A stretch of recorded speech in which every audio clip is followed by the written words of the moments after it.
పార్వతీపురం మన్యం జిల్లా గుమ్మలక్ష్మీపురం మండలం కొత్తగూడ గిరిజన సంక్షేమ ఆశ్రమ బాలుర పాఠశాలలో 2,75,00,000తో జన్మన్ నిధులతో ఈ భవన నిర్మాణం చేపడుతున్నామని, గిరిజన విద్యార్థులకు ఇంకా ఉన్నతమైన విద్యతో పాటు మెరుగైన వసతులు కల్పించాలన్న ముఖ్య ఉద్దేశంతో కూటమి ప్రభుత్వం ఆశ్రమ పాఠశాలలలో అదనపు భవన నిర్మాణాలు చేపడుతుందన్నారు.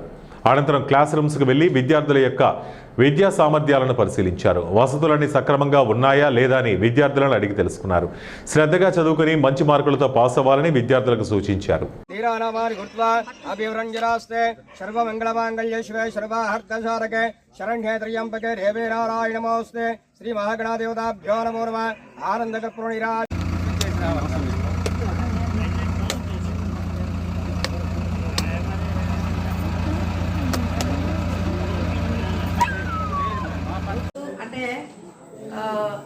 మీరు అంటే కొంతమంది ఏమనుకుంటారంటే పర్వాలేదులే మాకేదో ఇది అవుతుంది అని అనుకోకూడదు.